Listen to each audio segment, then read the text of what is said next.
নমস্কাৰ বন্ধুসকল, পুনৰবাৰ স্বাগতম জনাইছোঁ মোৰ ফেক আছামিজ শৰ্মা ইউটিউব চেনেললৈ। আৰু আজিৰ এই ভিডিঅ'টোত মই সেই টপিকটোৰ ওপৰত আলোচনা কৰিম যিটো টপিকৰ কাৰণে ভৱিষ্যতে তৃতীয় বিশ্বযুদ্ধ আৰম্ভ হ'ব পাৰে। আৰু টপিকটো হৈছে পাবজি ভাৰ্চেছ ফ্ৰী ফায়াৰ। অসমৰ কা বিৰোধী আন্দোলনতো চৰকাৰ আৰু সাধাৰণ মানুহৰ মাজত ইমান কাজিয়া লগা নাছিল যিমান পাবজি আৰু ফ্ৰী ফায়াৰ খেলাকেইটাৰ মাজত কাজিয়া লাগি থাকে। মই প্ৰথম মোবাইলতে মোৰ লগকেইটাই মোক তিনিটা প্ৰশ্নই সুধিছিল, ভাই কি মোবাইল ল'লি, কিমান ল'লা, আৰু তৃতীয় প্ৰশ্নটো হৈছে ভাই ফ্ৰী ফায়াৰ ডাউনলোড দিছা নে পাবজি ডাউনলোড দিছা। যদিহে মই সিহঁতৰ অপজিটটো কওঁ, তাহাঁতে NRCত নাম নহা বাংলাদেশীটোক চোৱা দি মোৰ দিগি চায়। মানুহৰ এটা বেয়া স্বভাৱ আছে, সেইটো হৈছে মানুহে নিজে যিটো ভাল পায় সেইটোৱে বেষ্ট বুলি ভাবে। এতিয়া দেশখনৰ অৱস্থা এনেকুৱা হৈছে, বৰ্তমান সময়ত পাবজি আৰু ফ্ৰী ফায়াৰক লৈ কাজিয়া কৰি থাকিব, যেতিয়া পিছত জীৱনটোত একো উখেৰিব নোৱাৰিব ন, তেতিয়া চৰকাৰক দুখ দিব যে চৰকাৰে আমাক এইটো দিব নোৱাৰিলে, তোমক দিব নোৱাৰিলে, কৰ্মসংস্থাপন দিব নোৱাৰিলে বা কিবা কিবি। কেইমিনিটিয়ে ইউটিউবৰ হৈ টিকটকক গালি দিলে, পাছত ইউটিউবে কেইমিনিটি ভিডিঅ' টিকটকৰ পৰা গুচাই দিলে। আচলতে মেইন চ'ৰ্চ কেইটাৰ কাজিয়া নাই, কাজিয়া অকল মাজৰ মানুহখিনিৰহে। যিহেতু থামনেলত দেখি দিলোঁ পাবজি ভাৰ্চেছ ফ্ৰী ফায়াৰ বুলি, তো কম্পেৰিজনখিনি কৰি দিওঁ বাৰু। আৰু মই যিখিনি ক'ম অনেষ্টলি ক'ম, কাৰো ফালে হৈ নকওঁ।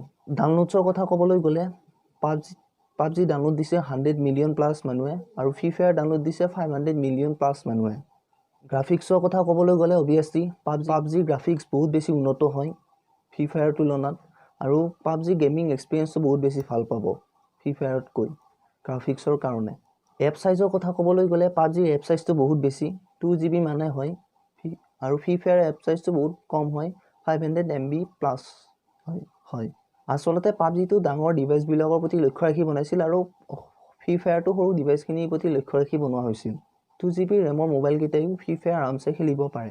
টাইম ৱেষ্টৰ কথা ক'বলৈ গ'লে আচলতেতো চব গেমে টাইম ৱেষ্ট কৰে বাৰু, হ'লেও পাবজি এখন গেম শেষ হ'বলৈ বেছি টাইম লাগে, কাৰণ পাবজি মেপখন বহুত ডাঙৰ হয়, আৰু ফ্ৰী ফায়াৰ মেপখন যিহেতু সৰু হয় সেইকাৰণে এখন মেটচ সোনকালতে শেষ হয়।